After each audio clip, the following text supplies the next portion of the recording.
Hi, and welcome back to another video series from the Waste Tutor. I'm sorry for the brief hiatus, it's been a busy couple of weeks recently. This video I'm going to be trying something a little bit new compared to other previous videos. This is due to a couple of requests from some of my subscribers to release a exam revision series sort of video. So this one is for the Year 11 Methods course, and more specifically for Semester 1, because I believe that is coming up at the moment, and it might be useful to people in future years as well as they prepare for their Semester 1 exams for methods.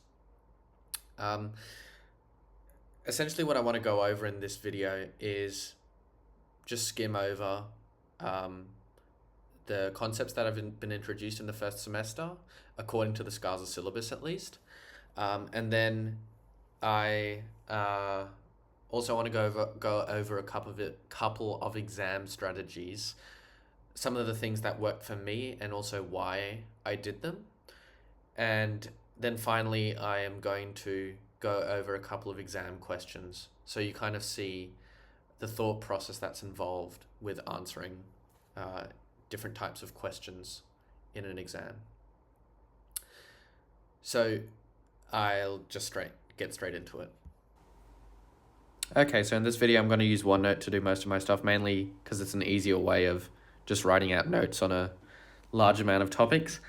And sort of the structure of this is I'm going to go over, briefly outline each of the concepts that have been introduced, go into an exam question at the bottom here, and then also sort of go over some exam tips and strategies that I've used that allowed me to do well at methods when I was going through high school. So just to start off with combinations, first of all, what a combination is, combinations are their accounting technique, and namely they allow us to simplify counting the number of ways we can choose a subset of objects from a broader set of objects. So let's say we have 5 people, and they're 5 different people, and we need to choose 2 of them. So we have a set of 5 people, and we need to choose a subset of 2 people. So in this case, we can represent that as n choose r is the common notation, which is also equivalent to writing n choose r in this way.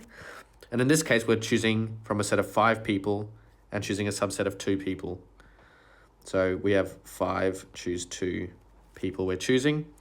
And in combination, in what this sort of formula represents is 5 factorial, that is 5 times 4 times 3 times 2 times 1, divided by 2 factorial, multiplied by 5 take 2 factorial.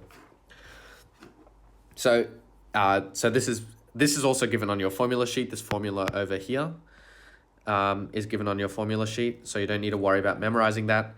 But just to sort of understand where it comes from. Now, combinations also have an important link to Pascal's triangle and to sort of the binomial theorem, which is used for binomial expansions.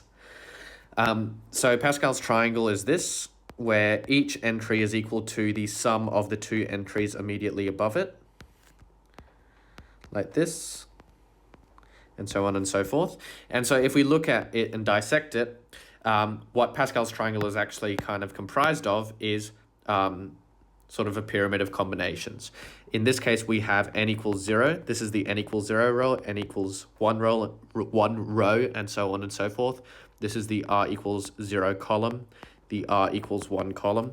And what I mean by that is that the first entry here is 0 choose 0, or 1. This is 1 choose 0, 1 choose 1, so 1, 1, 1. And then we have 2 choose 0, which is equal to 1, 2 choose 1, which is equal to 2, and 2 choose 2, which is equal to 1. And so this goes on and so on and so forth. So what Pascal's triangle really is this sort of pyramid of combinations, or this triangle of combinations more specifically. Not a pyramid, a triangle. Pyramids are 3D. So what Pascal's triangle also allows us to do is it has important connections to the binomial theorem.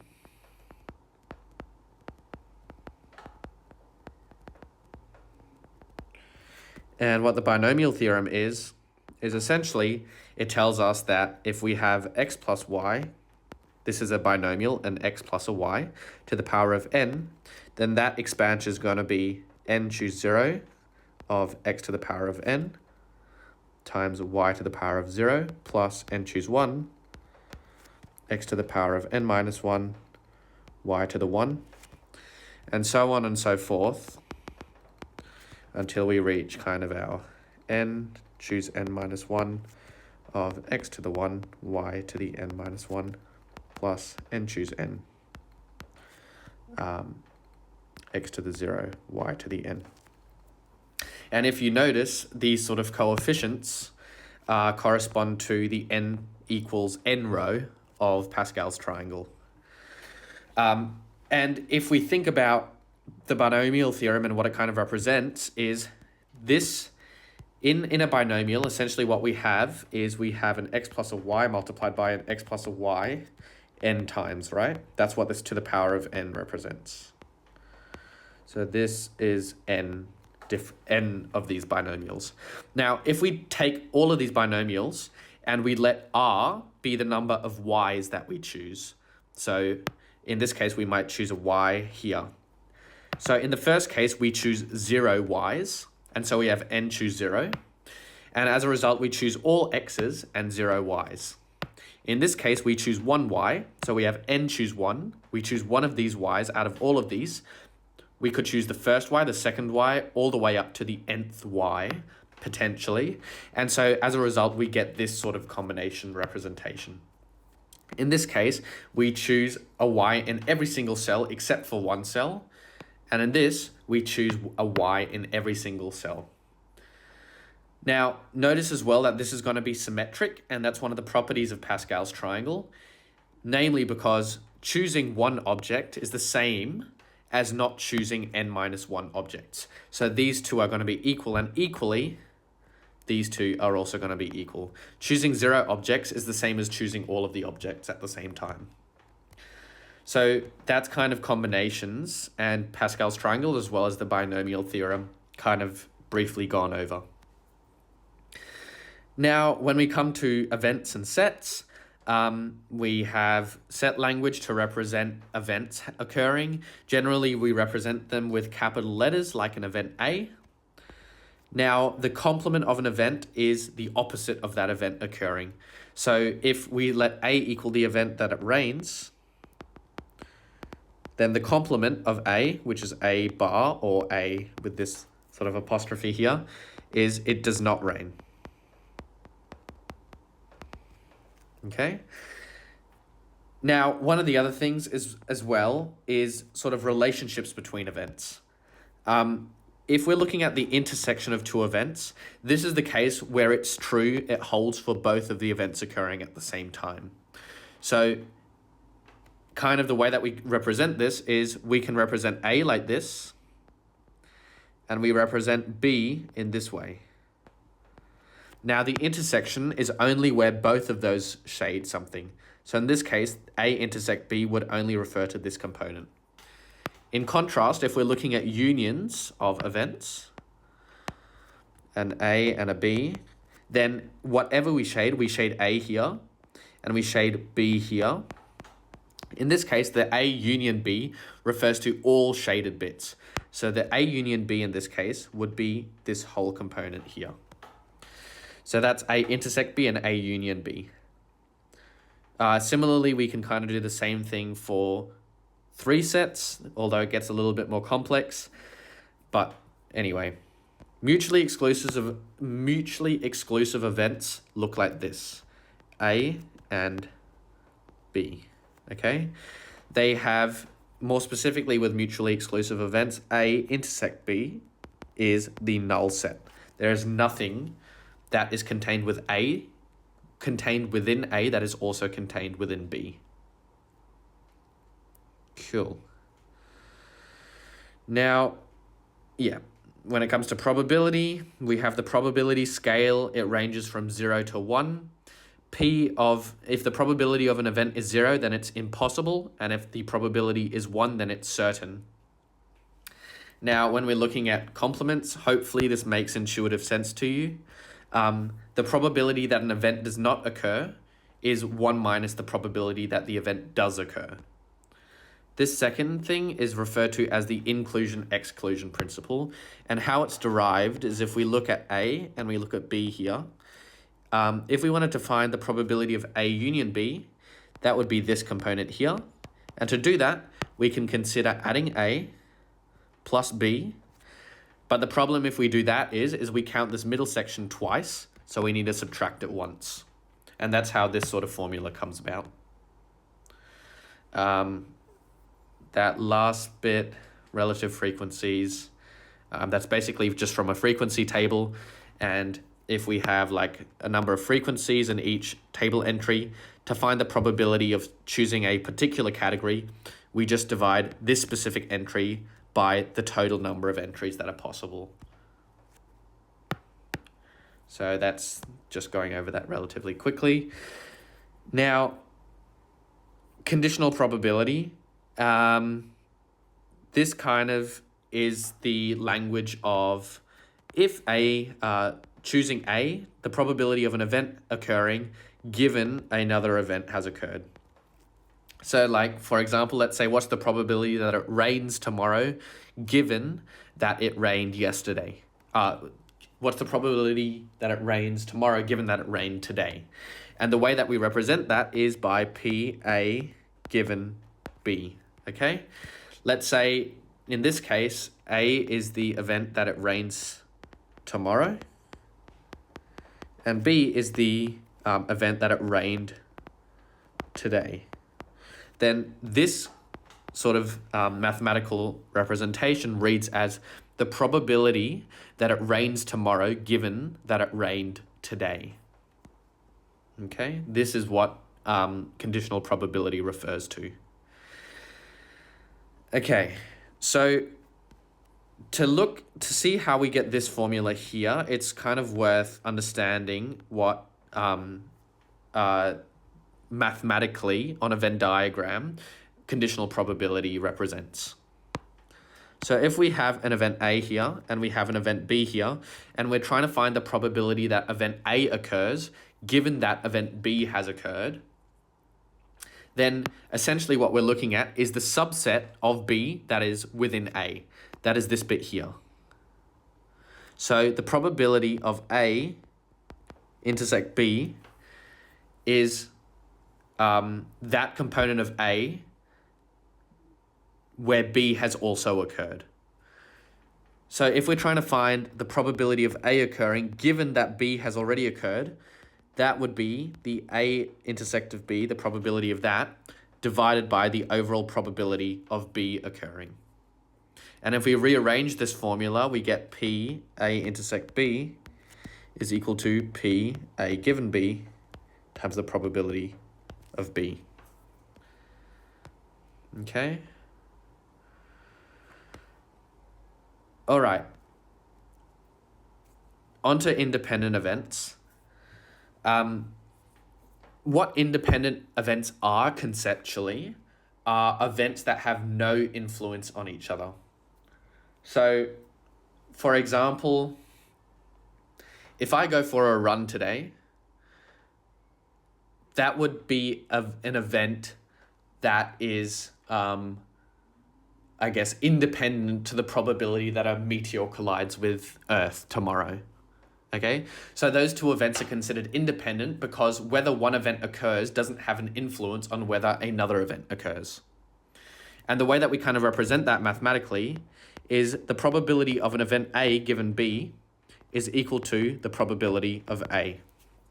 So this is to say that whether B occurs or not, the probability of A is going to be the same. Now, if we represent the mathematical, if we sort of decompose this conditional probability into what it equals mathematically, that is P A intersect B over the probability of B. And so if that is equal to that, that implies the events are independent of each other. That is, the event B does not have an influence on the event A. And we can rewrite that as P A intersect B is equal to the probability of A times the probability of B. Okay?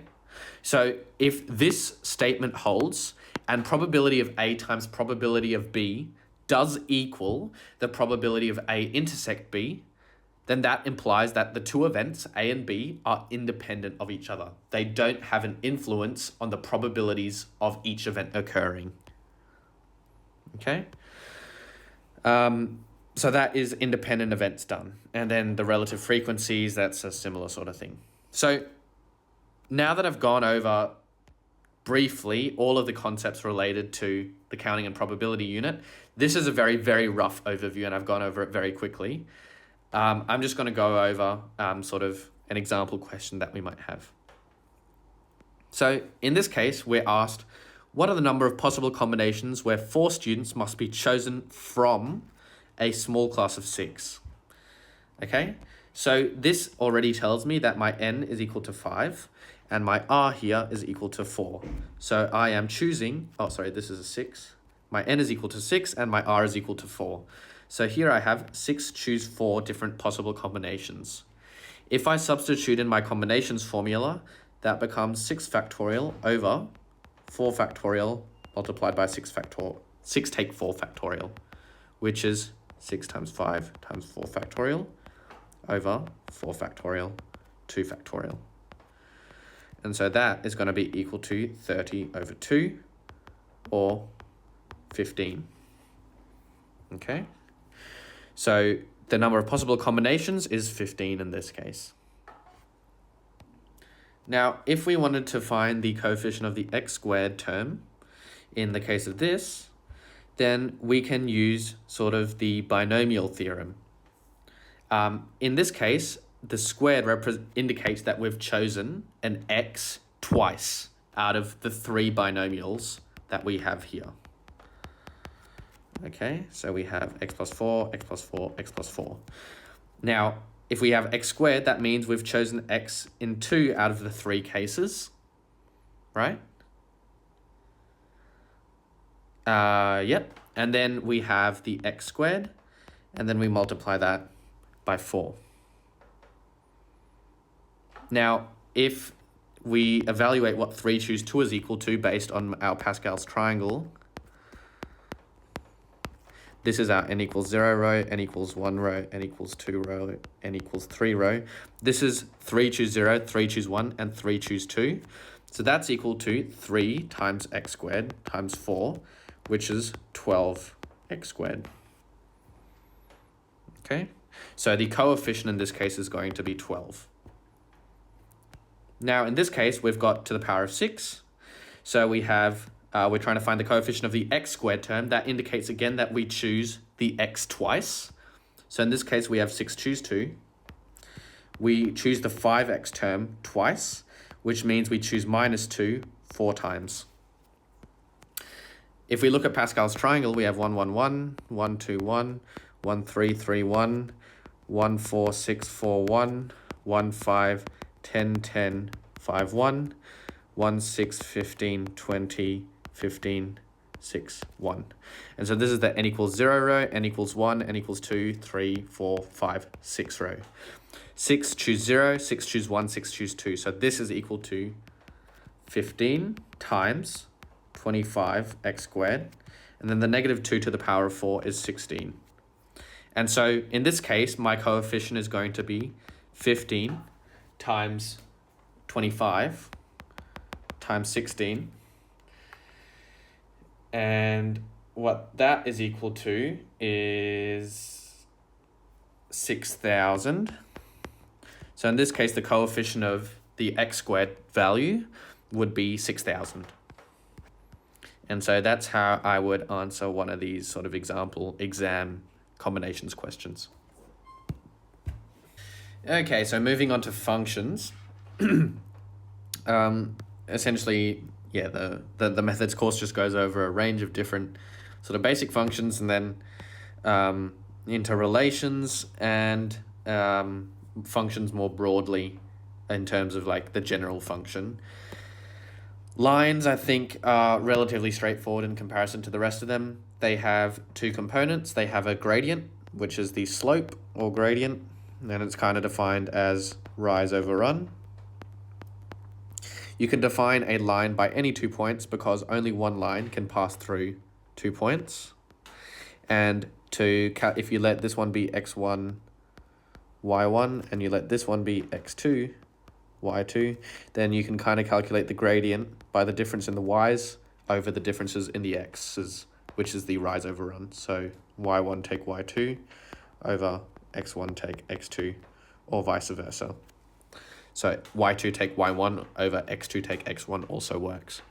C here represents the y-intercept, and this kind of tells you the vertical translation of the line. So either it could be up here or it could be down here.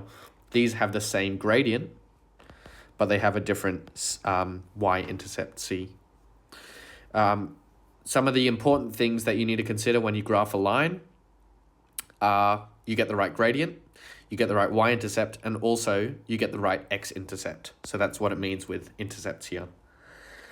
Linear nature, yeah, it's a line. Yeah, pretty straightforward. You can determine the equation of a straight line given sufficient information. You can determine the equation of a straight line just given 2 coordinates. Those 2 coordinates allow you to calculate the gradient, and then you can plug in the values for x and y of one of the coordinates in order to determine the y-intercept. So let's say you have a 2, 1, and you have 3, 3 as your 2 points. Then in this case, your gradient is going to be equal to 3 minus 1 over 3 minus 2. y2 take y1 over x2 take x1, which in this case is 2 over 1 or 2.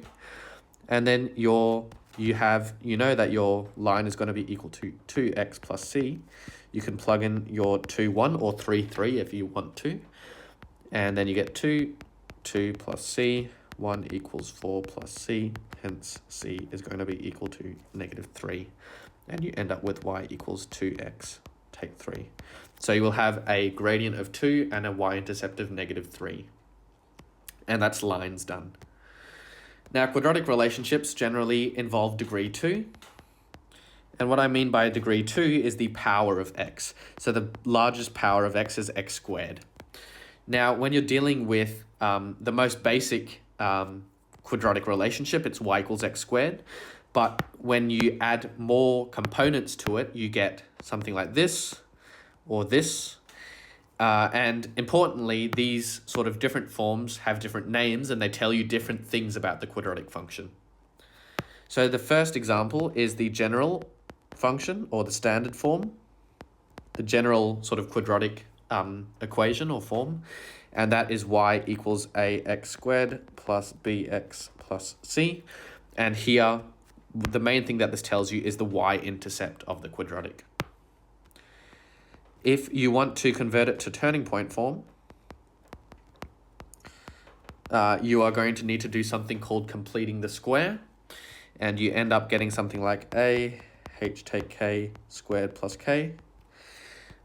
So in the general form, the y-intercept is going to be y equals c. In this case, this tells you the turning point of the quadratic. If you have a quadratic like this, then your turning point will be h, k, according to the turning point formula. Okay, and then finally, you also have root form, and this tells you the x-intercepts of your quadratic. So you have, for example, y is equal to a x take p, x take q, and in this case, your roots are x equals p and x equals q. Okay. So turning points are important. The parabolic nature refers to the fact that it's a curve like this. Axis of symmetry. So if we draw a line through the parabola like this, we have an axis of symmetry. And the axis of symmetry can be determined using the general form as x equals -b over 2a. That is the axis of symmetry, and it can be derived from this general form. Intercepts refer to both the y-intercepts and also the x-intercepts or roots. Solving quadratic equations generally uses the null factor law. We equate one of these quadratics, let the left-hand side in this case be equal to 0. And we try to factorize into root form generally and solve what p and q are equal to. That is what solving a quadratic equation is. The discriminant in general form, if we represent the discriminant here, that is b squared take 4ac, where a, b, and c refer to these coefficient and constants in the general formula. This is derived from the broader quadratic formula of x equals negative b plus or minus the square root of b squared take 4ac over 2a. So this here is the discriminant. Now, what the quadratic formula, which is this formula here, tells you are the roots of a quadratic equation. So essentially, because the discriminant is within the square root, it also tells you how many real solutions there are to a quadratic equation. So you can imagine if your discriminant is less than 0, you can't have the square root of a negative number. There's no real square root of a negative number, so there are no real solutions. So in the case of it equals 0, there is only one, because your plus and minus refers to your two different roots. So in this case, if you're adding 0 or minusing 0, that means you only have one root or one solution. And if it's greater than 0, then you have two solutions. And you can kind of see, because the plus and minus, it's going to be symmetric around sort of negative b over 2a. So you can see that's where we get the sort of axis of symmetry formula, because the roots are going to be evenly spaced this amount on either side of the axis of symmetry. Okay, so that's the role of the discriminant. A couple of features of the graph. Yeah, so when you are graphing a quadratic, you always want to note the turning points, the axis of symmetry, the intercepts, and those are the most important things when you are graphing a quadratic equation. So that's quadratic relationships done then. Now, inverse proportion relates to the fact that we have two variables, maybe we have y, and it is inversely proportional to x, which means that as x increases, y decreases. And generally, it looks something like this in the case of real-world scenarios. Broadly, inverse proportion relates to hyperbolas. And a hyperbola is, for example, y equals 1 over x. And if we were to graph something like that, it would look something like this. We have our hyperbola like that, and something like that. Now, we can have more complex hyperbolas, which look something like x take b plus c. And in this case, our vertical asymptote is given by b, x equals b, and our horizontal asymptote is given by y equals c. And the reason why x equals b is our vertical asymptote is because if x equals b, we're dividing by 0, which is undefined. And similarly, as x tends towards infinity, gets really, really massive, this is going to start approaching 0, but never quite approach 0. And similarly, if we have x approaching a really, really large negative number, then this is also going to tend towards 0. But the thing is, it never exactly tends towards 0. So because this never exactly tends towards 0, we never quite reach this point C. So if we were to graph something like this, then our graph would look something like this, where our horizontal asymptote is y equals c, and our vertical asymptote is x equals b. And so we end up with something like this and this. Okay? Now, the only kind of way we can factor in the a value is by plugging in different values for x and y, different values for x, and then seeing what y it spits out. And that way we can kind of connect the dots as we graph our hyperbola. That's also the only way we can kind of figure out what our a value is, by substituting any point along our hyperbola, the x and y, given that we know our b and c from the asymptotes, and then we can calculate what our y value, what our a value is. But importantly, the most easily recognizable components of a hyperbola that you can calculate are the asymptotes, namely this vertical asymptote and this horizontal asymptote correspond to the value b and c respectively. So when we're graphing hyperbolas like this, the most important thing we need to graph are the asymptotes and also the intercepts. In this case, it's this one here and this one here. Okay. So powers and polynomials. Essentially what a power of polynomial is each of the powers of x are going to be whole numbers. So if we have x to the power of 1/2, this is not defined as a polynomial. This is not a polynomial because it's not a whole number. But if we have something like x cubed plus x squared plus x, this is defined as a polynomial because all of them are whole positive numbers as well. Okay, cool. Cubic polynomials, yeah, so you've got x cubed, ax take b cubed plus c, and then each of these this is the root form. This is kind of the turning point form, but in the case of cubics, we have a point of inflection rather than a strict turning point like in parabolas. It is horizontal, so it is a turning point. And so in this case, that turning point of that cubic is going to be defined by b comma c. In this case here, we have our roots of our cubic defined by a, b, and c. Okay? And factorization of cubic polynomials can be done using long division. And it can also be done using factorization by inspection. Okay. Cool. Now, when it comes to relations, we kind of deal with circles, and we also deal with these like horizontal parabolas. Okay. Now, if we're looking at a circle, this is the equation of a circle, and the important components and characteristics of a circle you need to be able to recognize from this formula is that it'll have a center a comma b and a radius of r. Okay. Now, when it comes to y squared equals x, that basically looks exactly like a parabola would look, except it's turned on its side. So it would look something like this. And this will have an axis of symmetry at y equals 0. So essentially, it's the exact same thing as a parabola, except y and x are flipped. Now, finally, in terms of what a function is, a function, if we were to understand it broadly, is a way of mapping between two different sets. We have an input, which is our x values.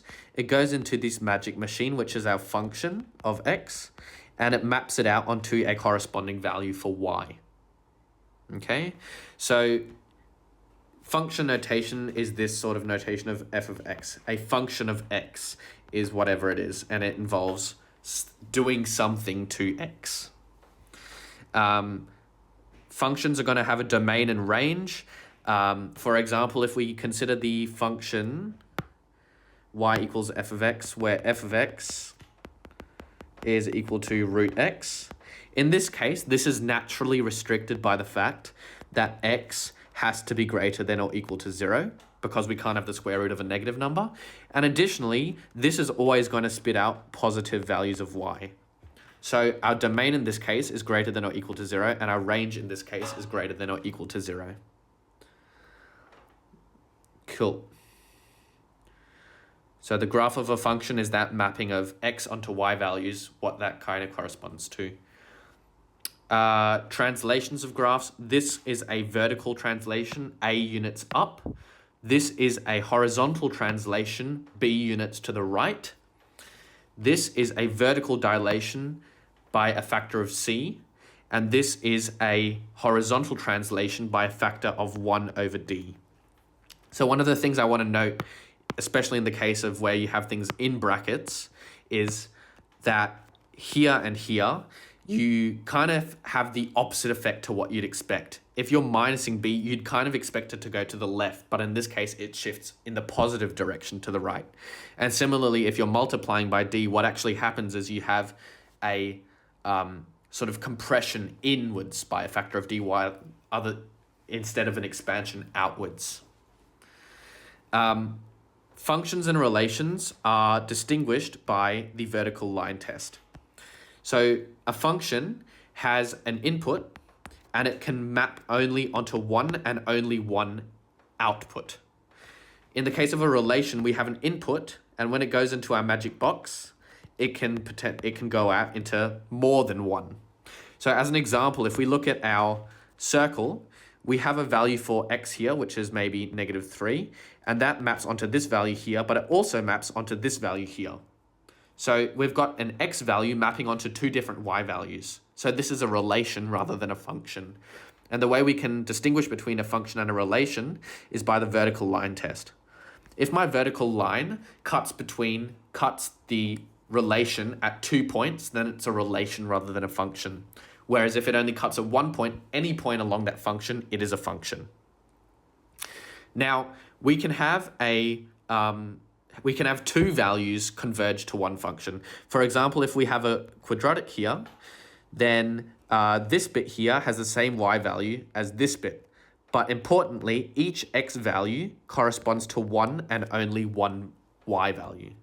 This is referred to as a many-to-one function, whereas something like a line where each x value corresponds to only one y value, we have a one-to-one function. Now, a relation is one to many, okay? And so this is a relation and not a function. So if you want a more in-depth explanation of any of this, make sure you consult the videos that explicitly go over this. But this video here is only intended as a quick review and recap of each of the concepts. So now I want to go over the exam question that you might encounter. So in this case, we're trying to find the points of intersection between f of x and g of x. Okay, and we're given here that f of x is equal to 3x take 2 times x plus 4. And we're given also that g of x is equal to x cubed take x squared plus 3x plus 2. So essentially here we have two equations. Now the first thing we want to do is equate the y values. If we have the y values, we can look at what the x values are when the y values are the same. So in this case, we can correspond f of x is equal to g of x. Okay, and so here we have 3x take 2. 3x take 2 multiplied by x plus 4 being equal to x cubed take x squared plus 3x plus 2. And if we expand that out, we get 3x squared plus 12x take 2x take 8 is equal to x cubed take x squared plus 3x plus 2. And we can simplify this as well to get x cubed take 4x squared. This is just bringing all of these values over to that side. X cubed take 4x squared take 7x plus 2 is equal to 0. And now we need to factorize this. And this is a cubic, so we need to use long division. I can also use the factor law by plugging in values for x and seeing whether it ends up being equal to 0. So let me just have a think. If x equals 2, then we have... No, that wouldn't work. That would be 8 take 16 take 14. No, that wouldn't work.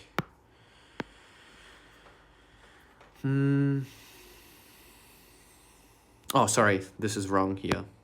So it would be plus 10 because you've got the 8 coming over equals 0.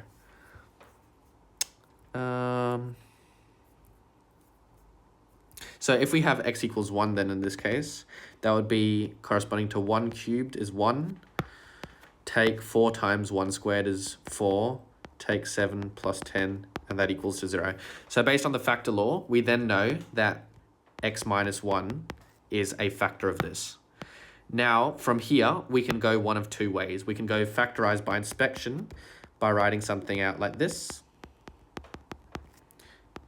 Okay, or we can go algebraic long division and do something like this. Now, algebraic long division isn't formally part of the SCARSA syllabus, but I'm going to attempt both methods here. So using my sort of factorizing by inspection, I know that my x cubed value has to come from ax squared multiplying by x. So I know then, because my coefficient of x cubed is 1, that a has to be equal to 1. Okay, now I know that this negative 4x squared value is going to come from x multiplying by bx and ax squared multiplying by negative 1. So ax squared times negative ax squared plus, bx squared is equal to negative 4x squared. I can cancel these x squareds out, and I have negative 1, because a is 1, plus b equals negative 4. So b in this case is equal to negative 3. And then finally, my constant value here, 10, is going to be the result of c times minus 1, because that's the only way I get a constant. So I have c then is equal to, negative c is equal to 10, which implies that c equals negative 10. And so factorized, this is going to be x squared take 3x take 10 equals 0, and I can factorize that further to x plus 2, x take 5. And the way that I'm doing this is I need to have two values, 2 and negative 5, that sum to negative 3 and multiply to negative 10. So 2 times negative 5 is negative 10, and 2 minus 5 is negative 3. And so this is my factorized form.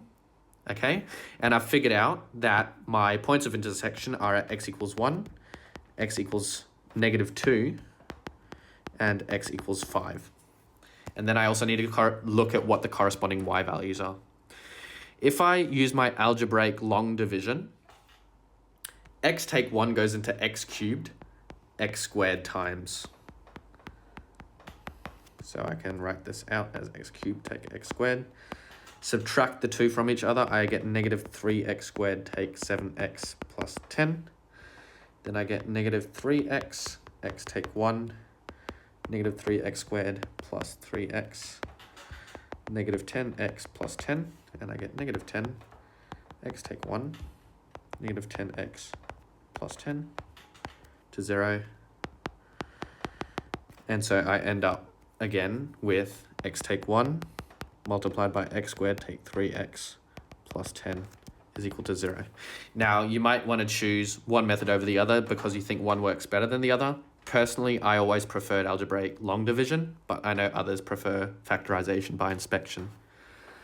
So x take 1, then this factorizes out into x plus 2, x take 5 equal to 0. And so I get these values of x equals 1, x equals negative 2, or x equals 5. Finally, I plug those x values back into my formula for f of x or g of x to determine the corresponding y values. So f of x here is equal to 3x take 2, x plus 4.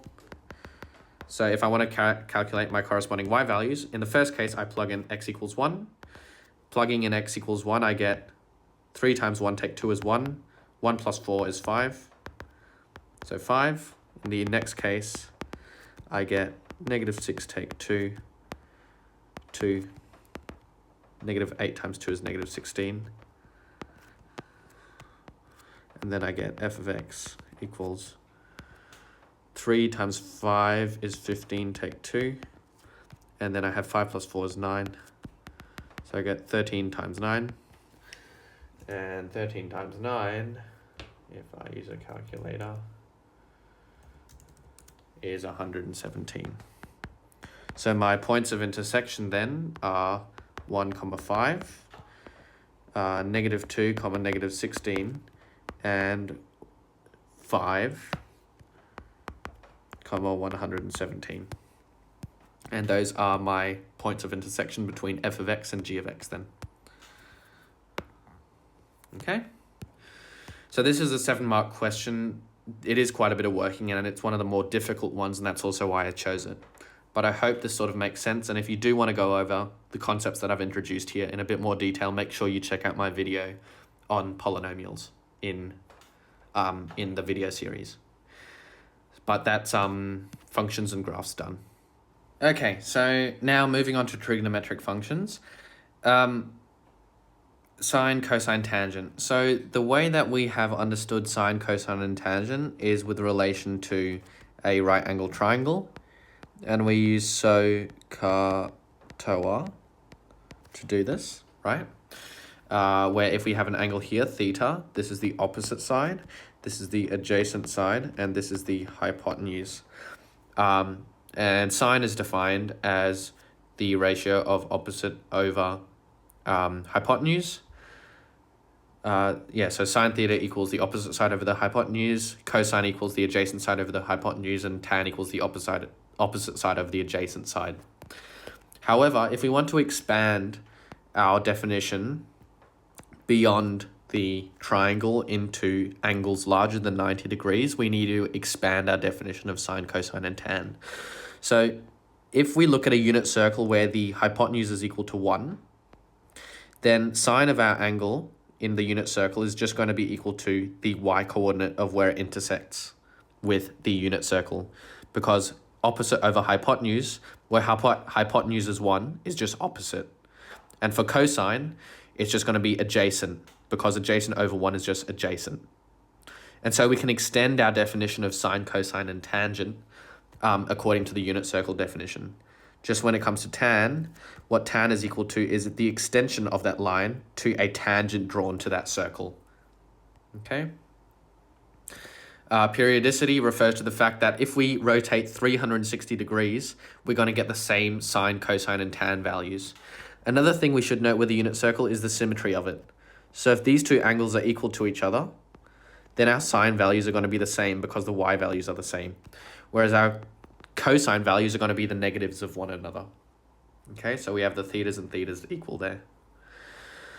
So we've got all good with that. Now, the relationship between the angle of inclination of a line and the gradient of that line. If we have a line like this, this has a angle of inclination associated with it.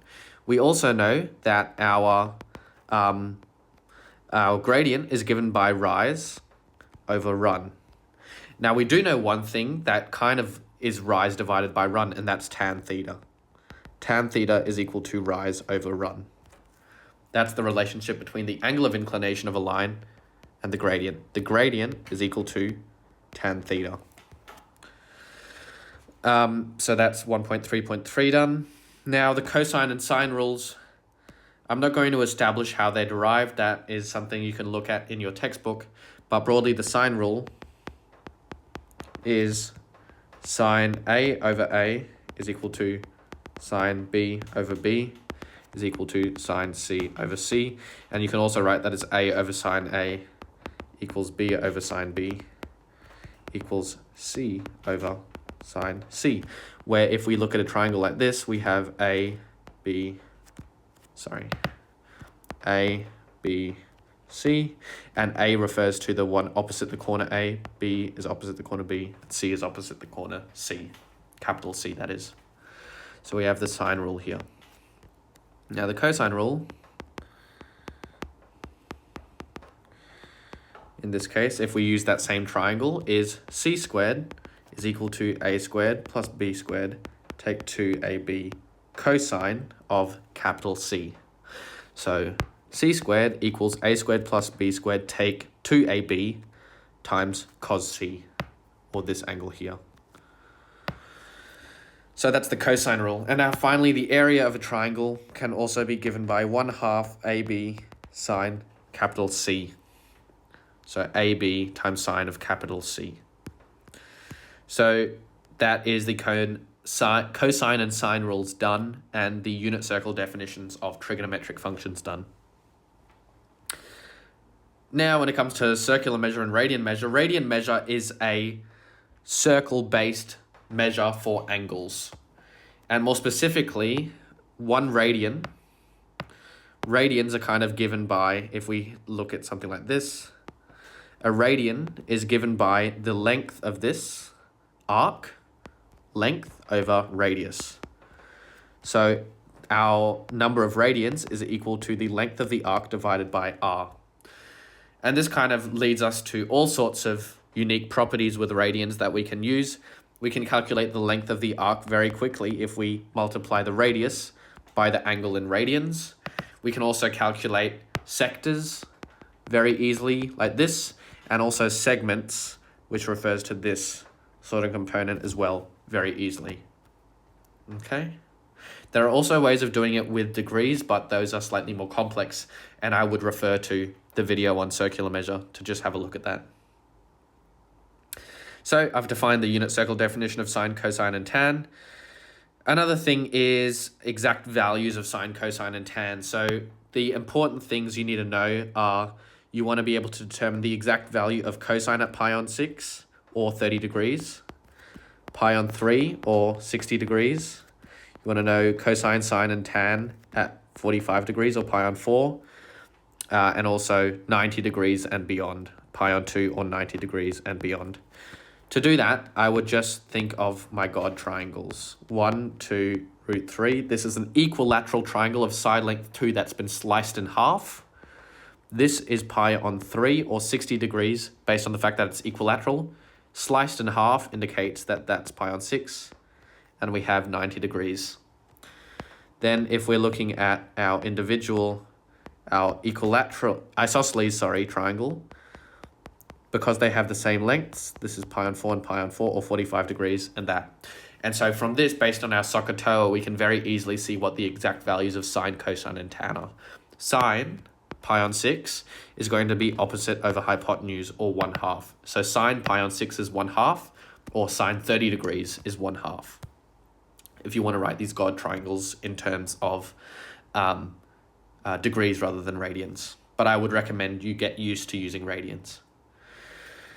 Graphs of sine, cosine, and tan. Sine kind of looks something like this.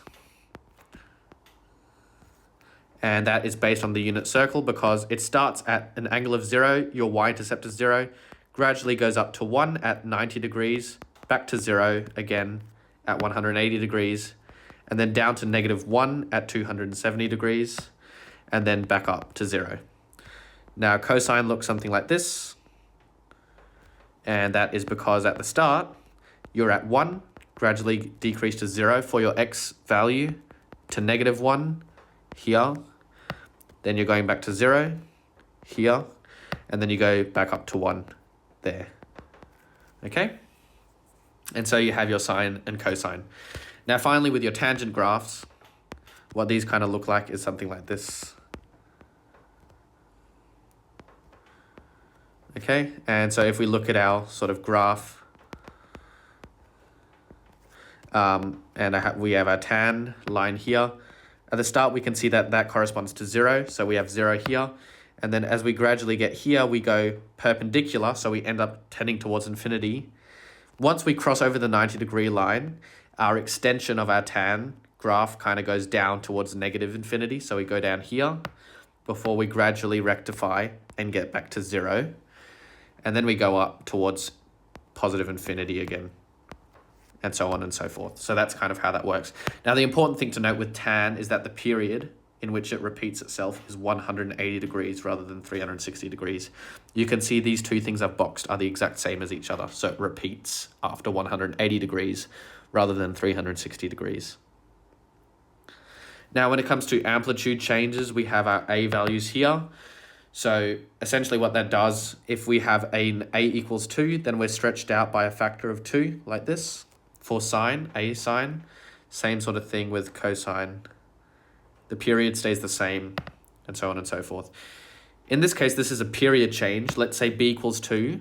That means we squish 2 of these sort of oscillations into one previous thing like that.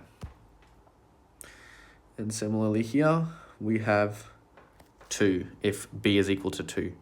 And the same sort of thing with tan 2x. Essentially, if B is equal to 2, we fit twice the amount of things into the same initial period. Phase changes, if we minus C, that means we shift C units towards the right. And if it's like pi on 2, for example, that means we shift pi on 2 units to the right. Now, if we look at sine x plus pi on 2, that is a shift of the sine graph pi on 2 units to the left. And if we examine something like this is what our sine graph looks like, and we're looking at pi on 2 units to the left, then all of this gets shifted back, and what it ends up looking like is this, which is a cosine graph. And that's where this relationship comes into play. Similarly, if we look at our cosine graph and we shift it pi on 2 units to the right, then we end up with a sine graph. Okay? And so that's where this relationship kind of comes into play. Good. Angle sum and angle difference identities. I'm not going to prove them, but they are also given on your formula sheet, so I'm just going to write them out quickly. If we have sine A plus or minus B, that's going to be equal to sine A cos B plus or minus cos A sine B. So the way that we read this is the pluses correspond to pluses. So if we have sine A plus B, then it equals sine A cos B plus cos A sine B, and the same for negatives. When we have cos A plus or minus B, that ends up being cos A cos B minus or plus, so the plus corresponds to a minus here, sine A sine B. Good, so those are the angle sum and angle difference identities. I'm not going to prove them. I'm going to leave that to you to do to watch in the videos, and it's also given in the Sadler textbook. Identifying context suitable for modeling trigonometric functions. A good example is, like, let's say you're looking at a Ferris wheel and you're trying to model the height of a certain point along the Ferris wheel. That's going to oscillate periodically, and the height of that Ferris wheel can be modeled by a trigonometric function. That's one example. So here you have the height eventually reaching 0. Initially you're at your maximum height here. Eventually you reach the 0 point, which you define as 0 here. Then it goes down to the minimum point here. Then it goes up to your 0 point here. And then it goes back up to your maximum point. So this is sort of, if you start at the top, it's kind of like a cosine graph here in this case. So that's one example where you might model something using a trigonometric function. Cool. Now, question 3. So here I've got a sine graph of A sine x plus B. And we're trying to find the least value of B. Okay, so as I can see here, first of all, I'm going from -5 all the way up to 5. And so my amplitude is equal to 5. So A in that case is either plus or minus 5. Now, we're trying to find the least value of B. Oh, A and B are positive constants, sorry. So that's something to be mindful of. And that's a very easy way to make a mistake, and definitely something I might have made if I was doing an exam. So A is equal to 5 then. Okay. And because we know that there's no period shift, we know that generally if our sine graph was to start normally without the phase shift, it would kind of end and restart at 2 pi, okay? But the thing is here, we're starting this many units away. We've shifted towards the left, right? Because B is a positive constant, we're shifted towards the left. So in this case here, if we look, we have 1, 2, 3, 4, 5, 6. We have pi on 6. This is 1, 2, 3, 4. 4 pi on 6 units towards the left that we've moved, or 2 pi on 3. So the lowest value of B in this case is going to be 2 pi over 3, because initially it would start, the sine graph would kind of start like this and then go on, but it's shifted over, and so now it's starting over here, and that gives me my clue. Now, we have g of x is equal to 3 plus cos x on 2. So this is a period sort of change of 1/2, which means that only 1/2 the number of periods that I initially had can fit into the same area. Essentially what's happened, everything's been stretched out by a factor of 2. So the coordinates of the minimum of that graph for 0 up to 4 pi if I look at this, I have 3 plus cos x on 2, and I'm trying to find for 0 of x up to 4 pi. Now the minimum is going to occur when cos x on 2 is equal to -1. And I'm trying to find that from 0 up to 4 pi. But because I've got x on 2 on the inside, I can adjust the period that I'm looking at to account for that. And the way I do that is just by subbing x on 2. So now I'm trying to solve from 0 up to 2 pi. So I have cos x on 2 is equal to -1. Now, based on my unit circle here, I know that it equals that at pi. Okay? So x on 2 is equal to pi, that point there. And if I plug that in, that is at x equals to 2 pi. And so the minimum point will be 3 minus 1, which is 2, 2 pi, comma 2. And that's for this period of 0 up to 4 pi. Okay? Now, finally, this is a calculator assumed section, but I don't have a class pad with me, but that is something that you would have. So in this case, I'm trying to find the area of my sector OPQ. OQ is 31 centimeters, so it's got a radius of 31 centimeters, and alpha here is equal to 40 degrees. All right, so I've got a circle C inside the sector that just touches each of these. Now I can draw radii like this. I know that that's going to be 90 degrees, that's going to be 90 degrees. Okay. And I'm trying to find the area of sector OPQ first of all. Okay, so to find the area of the sector, that is essentially just area of a sector is equal to 1/2 r squared theta, or in this case alpha, sorry. That is based on my sort of formula that I have. This assumes though that alpha is in radians, but in this case I've got it in degrees. So if I want to calculate it in degrees, then I have to do that as alpha over 360 degrees times the area of the entire circle. So in this case I have 40 on 360 multiplied by pi times 31 squared. Which, if I use my calculator,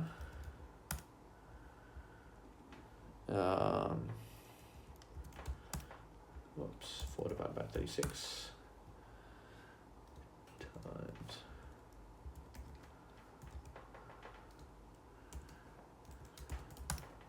equals 335 roughly. I don't have a pi symbol, but this should roughly be equal to 335.45 roughly centimeters squared.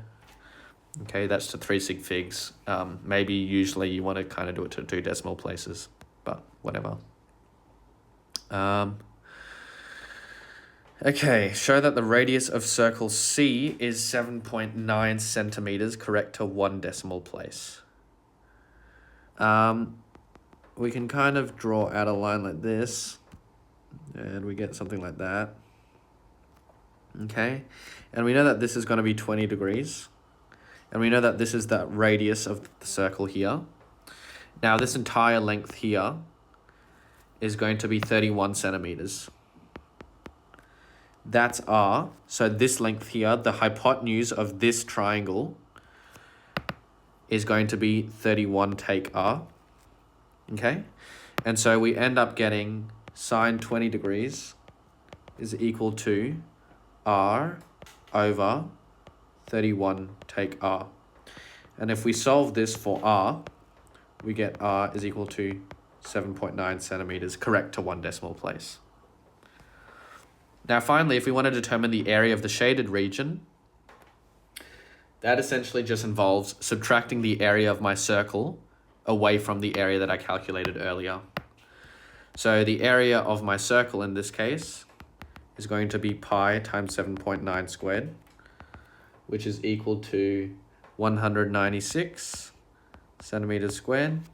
And so if I want to calculate the area of the shaded region, that's going to be 335 take 196. And plugging that into my calculator, I get 335 take 196. That's equal to 139 centimeters squared roughly. Now, I'm just doing this in a basic way with rounding, mainly because I don't have a class pad with me. But obviously, if you do have your proper calculator, make sure that you write it to the correct number of decimal places. So this was the last question in the calculator assumed section of the 2021 Christchurch exam. So usually the questions towards the end of an exam are referred to as the discriminator questions. So one of my recommendations to you, especially when you do methods exam or specialist exams, is that you always make sure that you do have some time left to tackle those discriminator questions, especially if you're trying to make the difference between 80s and 90s and the top marks. Another thing that I recommend just in terms of study strategy is that right at the start of when you're just starting your exam study, is to get your syllabus and your can-do checklist or whatever you have in front of you, review what you've learned, and then assign those different colors according to how competent you feel at those. This is something I call the traffic light system, and it's something that I used personally when I was doing my exam revision. Essentially, the subjects that you feel completely confident in, you can assign them green for completely competent, yellow or orange for a bit iffy, and red for you don't understand it at all. And then generally you have a guide of what you want to focus on first. You focus on your red traffic light questions first by doing a bunch of textbook questions. Then you focus on your yellow questions by doing slightly more difficult textbook questions. Okay. So generally for easy textbook questions, I recommend Sadler, whereas harder ones, I recommend something like O.T. Lee or Nelson. Then once you kind of touch everything up to a green, you can do entire exams and time conditions. One of the things that I see a lot of students do is just like work through questions from exams. That's probably one of the most wasteful uses of exams that I've seen. What exams are good for is simulating test-taking conditions. So whenever I sat exams or like good quality exams I knew were from my school, I sat them cover to cover and I timed myself exactly how I would expect in exam conditions. Because one of the things that you'll find with doing exams and trying to concentrate over 3 hours is that there are different challenges that kind of present themselves compared to doing questions in your own time. You have fatigue, you lose concentration, and you find it you essentially find it difficult to keep concentrating, especially when it comes to getting to those discriminated questions at the end. And then added on to that, you have time pressure. So doing timed exams, I think, is one of the most important things you can do in terms of your exam preparation. So those are kind of the overarching tips I have on exam strategy.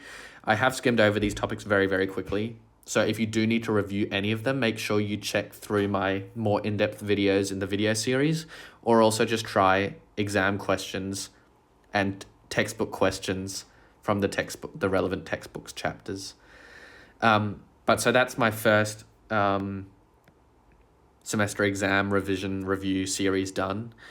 And if you think this is genuinely helpful, make sure you just leave a comment below so I can consider maybe releasing them a little bit earlier, because I know a lot of people have already finished their exams right now. But especially for year 11s and year 12s in semester 2, just make sure you let me know if you think this is useful, and I can release a video hopefully earlier. But other than that, that's it for today. So thanks for watching, and subscribe if you haven't already.